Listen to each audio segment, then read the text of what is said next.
दोस्तों, कुछ साथियों ने मुझसे कहा था कि मैं कुछ पेशेंट्स की स्टोरीज आपको बतलाऊं और बडविक प्रोटोकॉल की अवेयरनेस के लिए हम क्या कर रहे हैं ये भी मैं आपको बताऊं।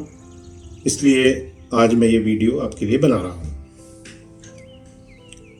दोस्तों, बडविक प्रोटोकॉल आपको मालूम है कि कैंसर और कई अन्य लाइफस्टाइल बीमारियों का एक बहुत अच्छा उपचार है जो बीमारी के कारण पर प्रहार करता है।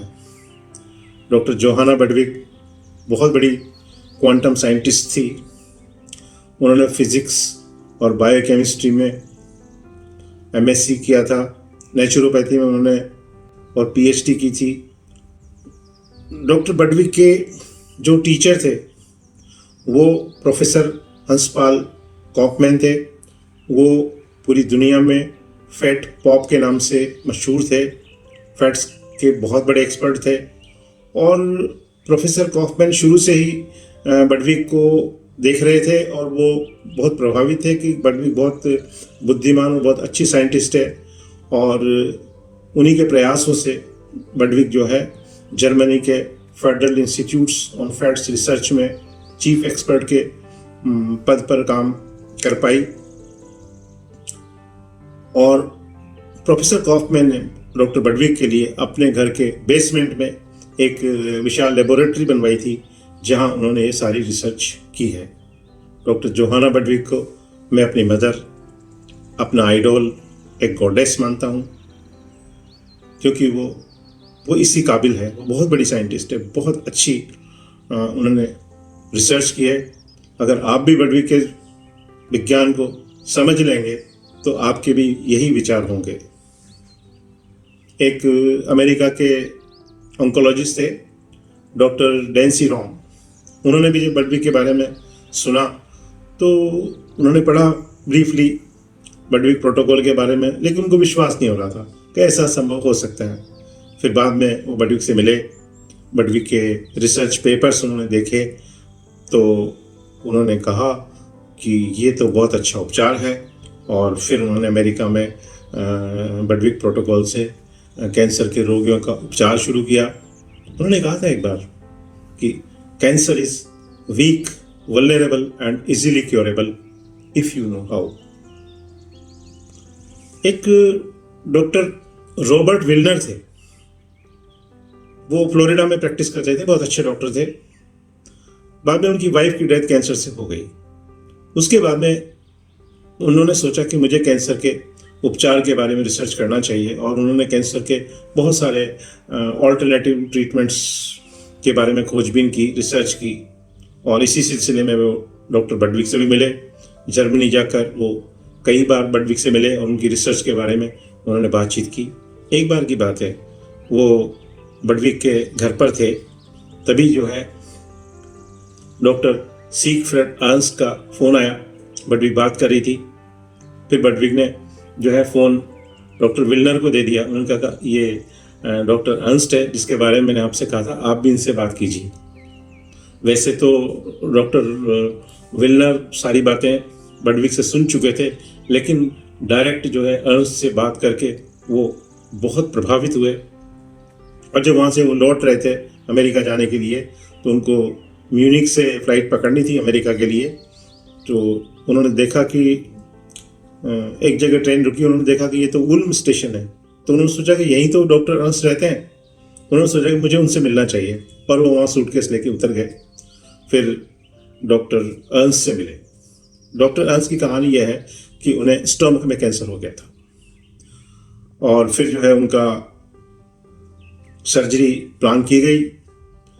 जब डॉक्टर्स ने उनका पेट खोला तो समझ में आया कि जो है कैंसर पूरे पेट में फैल चुका है और सर्जन्स चाह रहे थे कि इनको जो है पेट को वापस सिल दिया जाए। लेकिन एक वहाँ पर थिएटर का एक असिस्टेंट था, मेल नर्स हरफर्थ, उसने कहा सर अगर हम इनको ऑपरेट नहीं करेंगे तो भी इनकी जान को खतरा है, तो क्यों ना हम जितना कुछ हम कर सकते हैं हम इनके कैंसर को निकालें। और 6 घंटे तक उनकी सर्जरी चली और सर्जरी सक्सेसफुल रही।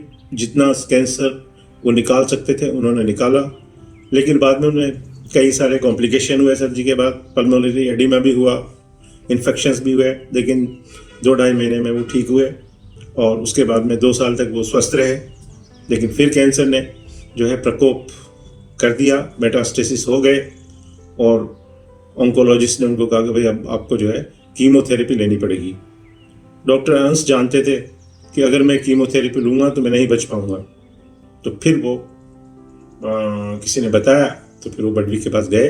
बडविक प्रोटोकॉल्स से उन्होंने अपना उपचार किया, वो ठीक हुए और ये सारी बातें उन्होंने डॉक्टर विलनर को बताई और मतलब ठीक होने के बाद वो जब विलनर से मिले थे तो उनको 15 साल हो चुके थे ठीक हुए।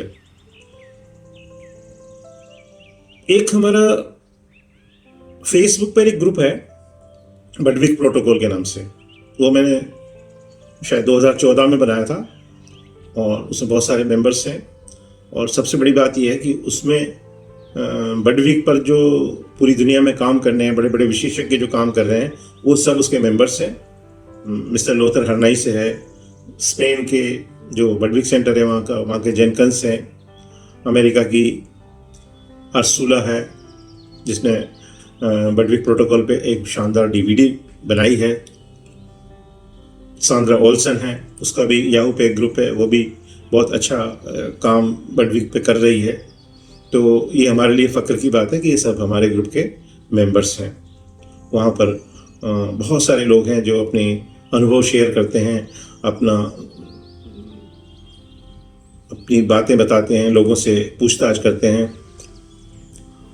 अब आपने शायद सुना होगा कि जो अमेरिका के प्रेसिडेंट रहे हैं बिल क्लिंटन, तो उन बिल क्लिंटन को भी कैंसर हुआ था, तो उन्होंने भी जो है बडविक प्रोटोकॉल लिया था।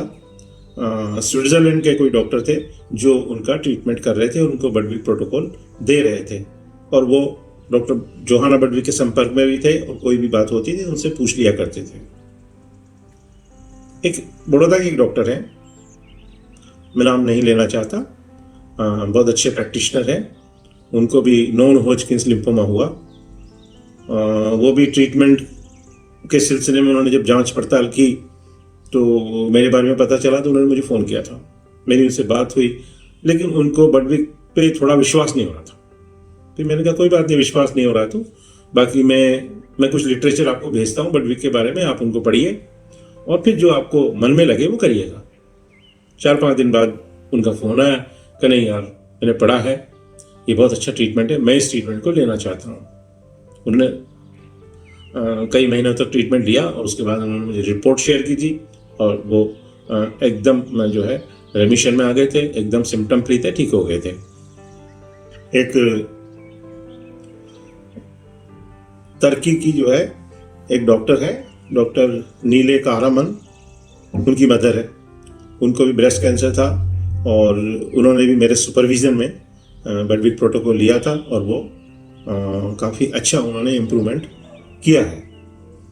हमारे ग्रुप के एक मेंबर हैं रॉड होम ग्रीन, उनको लंग कैंसर है, 5 साल से वो बडविक प्रोटोकॉल ले रहे हैं, रेमिशन में हैं, बहुत अच्छी उनकी है। हमारे ग्रुप में बहुत एक्टिव हैं, रोज़ ही उनके कमेंट्स आते हैं। और भी लंग कैंसर के कुछ पेशेंट्स हैं जो हमारे ग्रुप के हैं और सभी जो है काफ़ी अच्छी स्थिति में है।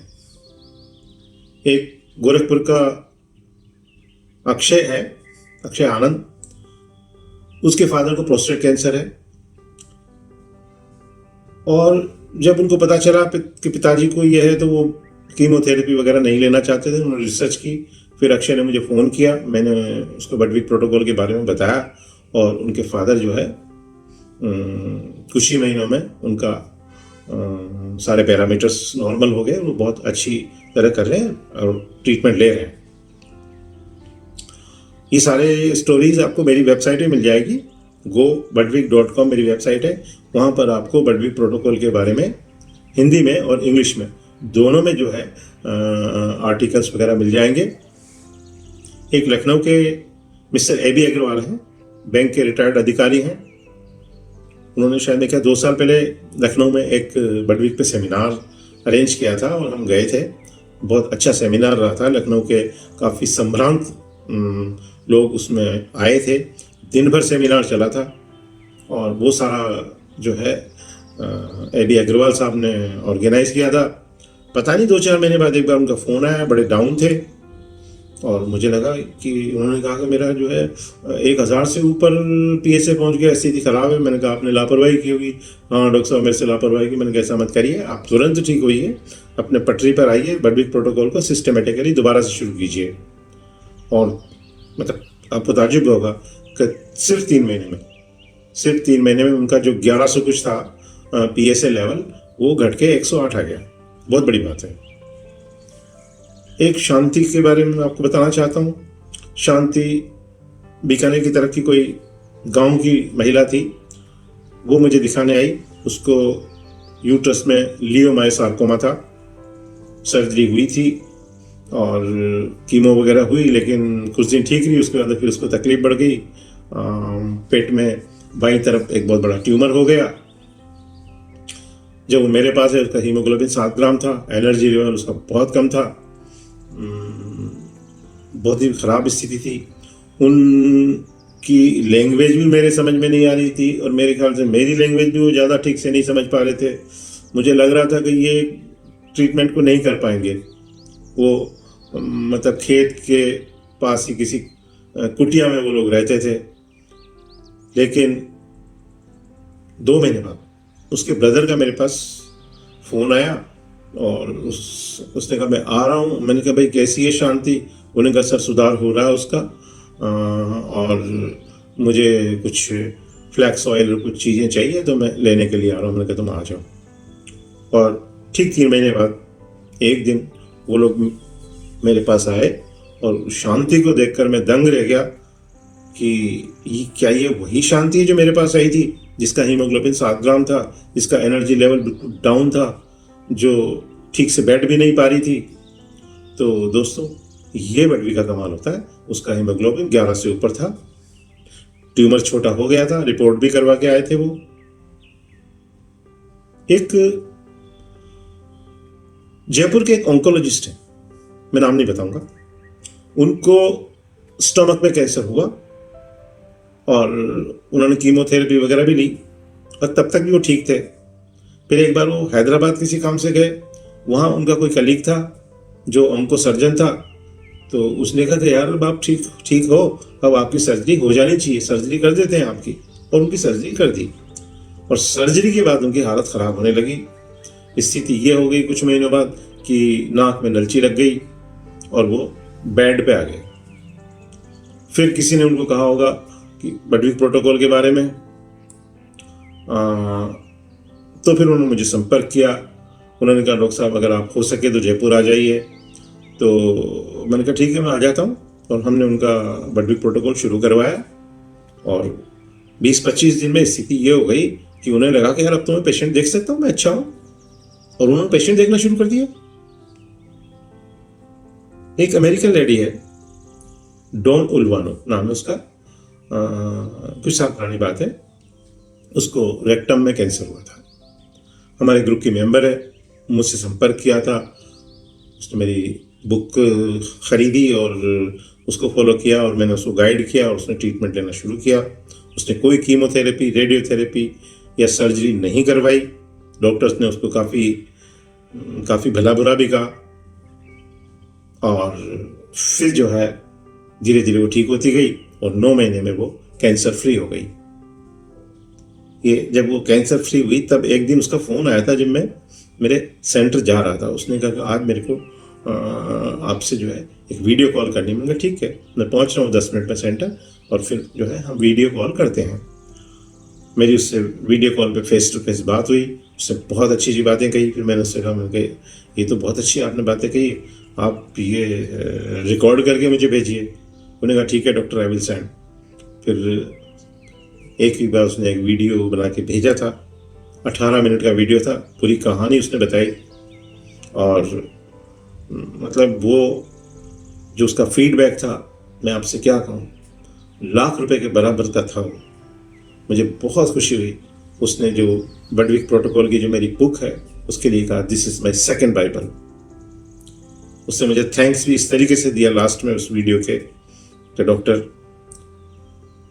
From top of my heart to the bottom of my heart, from all of my heart, I thank you for being with me, for treating me and for writing such a wonderful book.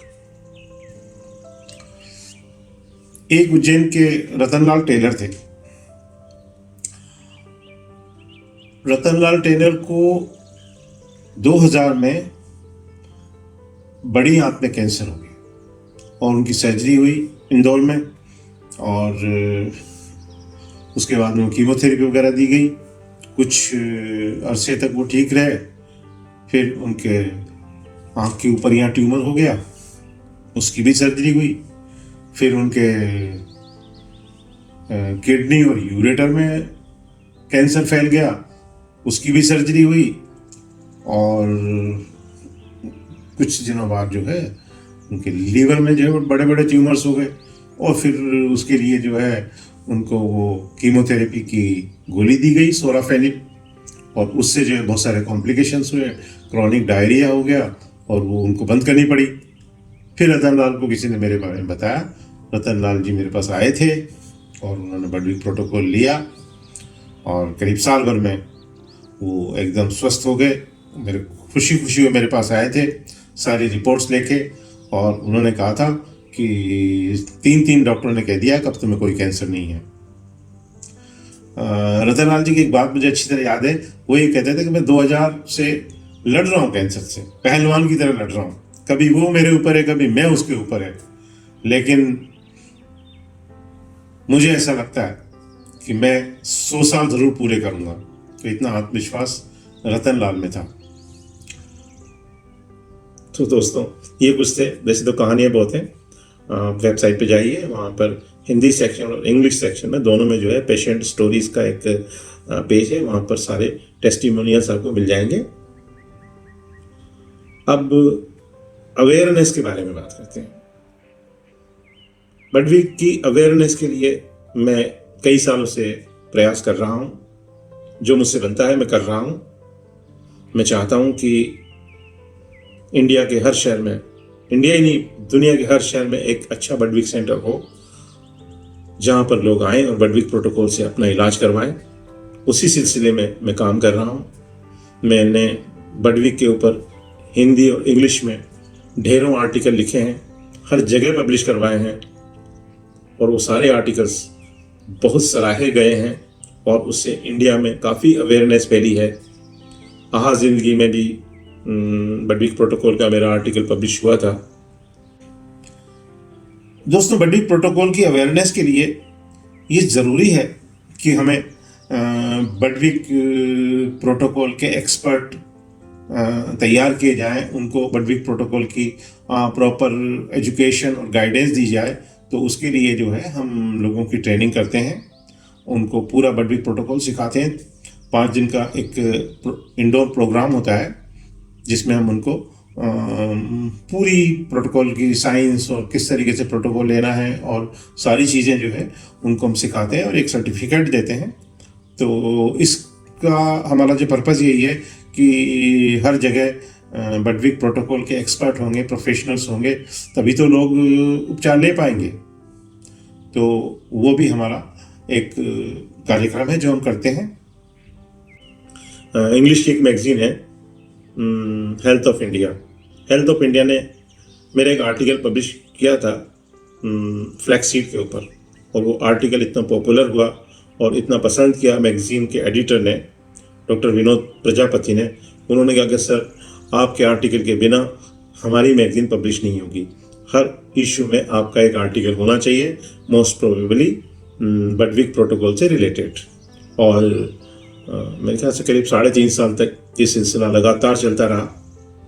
और बीच में मैंने उसको कहा था, विनोद प्रजापति को, मैंने कि यार एक बडविक का issue, special issue cover story के रूप में पब्लिश किया जाए। उसने कहा बहुत अच्छा विचार है। मैंने कहा मेरी दिली इच्छा है, कवर पेज पर डॉक्टर जोहाना बडविक का फोटोग्राफ होना चाहिए। और हमने वो इशू तैयार किया। उसका कवर पेज, मैगजीन का कवर पेज मैंने डिज़ाइन किया था, और उसमें बहुत सारे करीब करीब 30-40 पेज जो है बडविक प्रोटोकॉल के ऊपर थे।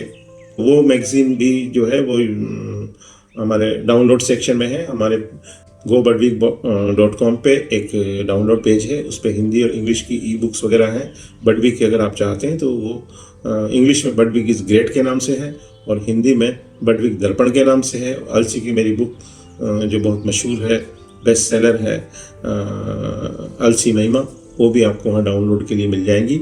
और भी बहुत सारे आर्टिकल्स और लेख वगैरह वहाँ पर आप डाउनलोड कर सकते हैं। अब सेमिनार की बात करते हैं तो मतलब 2009 से ही ये सेमिनार का सिलसिला चल रहा है। उदयपुर में हमने 3-4 बार सेमिनार किए हैं बडविक के ऊपर। हमने इंदौर में किए हैं, उज्जैन में किए हैं, देवास में किए हैं, भोपाल में किए हैं, विदिशा में किए हैं, सागर में किए हैं, जयपुर में 2-3 बार किया है।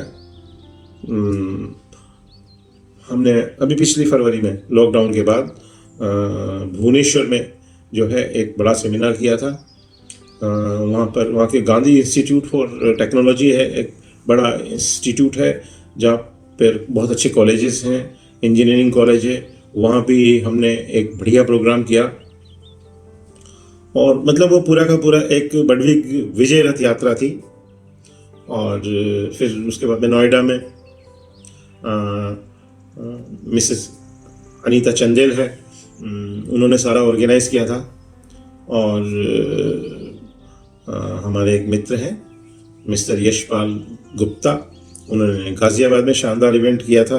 बहुत अच्छा सेमिनार था, बहुत अच्छा सोवेनियर उन्होंने मुझे दिया और बहुत ही मोहब्बत से वो सारा प्रोग्राम हुआ। और बहुत जल्दी 2 दिन में उन्होंने सारा का सारा सेमिनार ऑर्गेनाइज किया था। मैं चाहता हूँ कि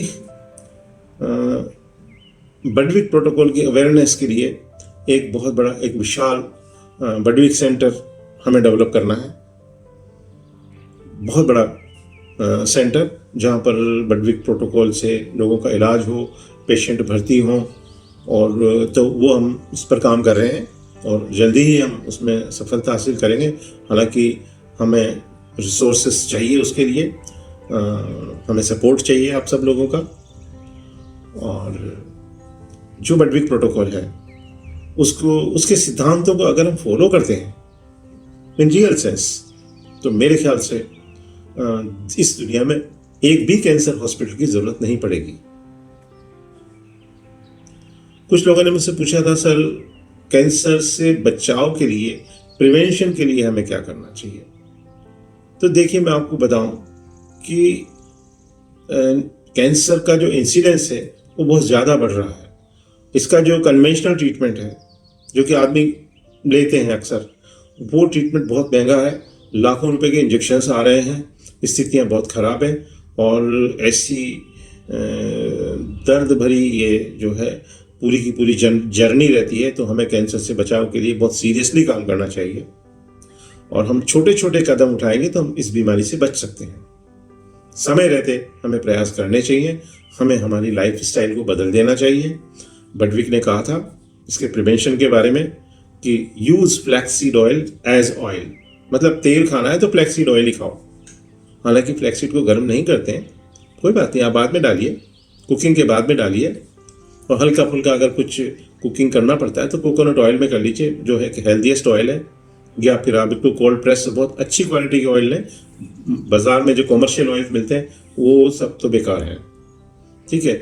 आप ओलियोलक्स बना सकते हैं, जिनको बडविक बटर कहते हैं, जिसमें कोकोनट ऑयल और फ्लैक्सीड ऑयल से बनता है। प्याज और लहसुन का प्रयोग उसमें होता है, तो उसको हम 2 मिनट तक गर्म भी कर सकते हैं, उसका खूब प्रयोग करें।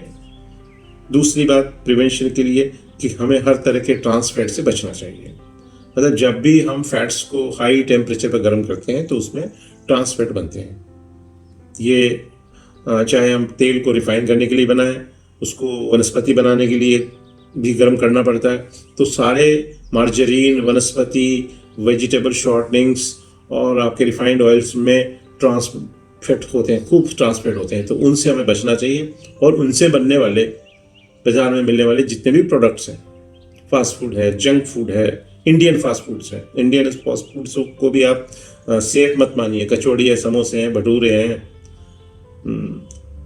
जो भी चीज़ें हैं फ्राइड, उनसे आपको बचना पड़ेगा। आपको बेकरी से बचना पड़ेगा। बेकरी में सारे जो है ये रिफाइंड ऑयल्स और मार्जरीन काम आता है, तो ये बहुत टॉक्सिक है, आपको इनसे बचना चाहिए। आप कोशिश करें कि आप अपने हेल्दी रेसिपीज घर पे बनाएं, तो वो आपके लिए ज़्यादा हितकारी है। ऑर्गेनिक फूड खाने की कोशिश करें, थोड़ा बहुत योगा करें, हल्की फुल्की एक्सरसाइज करें, वेट को मेंटेन रख के चलें, समय पर सोएं, समय पर जागें। तो अगर अपनी लाइफ स्टाइल को आप अच्छा रखेंगे, तनाव मुक्त रहें, फालतू फंड के टेंशन ना करें, फ्लैक्सीड और फ्लैक्सीड ऑयल का प्रयोग रेगुलर करते रहें, और अपने घर का कंस्ट्रक्शन में भी लकड़ी का प्रयोग ज़्यादा करें। बेडरूम में जो है ये मेटलिक फर्नीचर्स यूज़ नहीं करें। आजकल वो भी ट्रेंड बढ़ता जा रहा है, मेटल के टेबल्स, चेयर्स और बेड बन रहे हैं, वो गलत है। आप लकड़ी का पलंग बनवाएं, और जो कारपेट हैं वो प्योर वूल के या प्योर सिल्क के यूज़ करें, सिंथेटिक यूज़ नहीं करें। घर का एटमॉस्फेयर भी जो है जितना स्वस्थ रखा जा सकता है उतना रखें, प्यार मोहब्बत से रहें, तो वो ठीक रहेगा।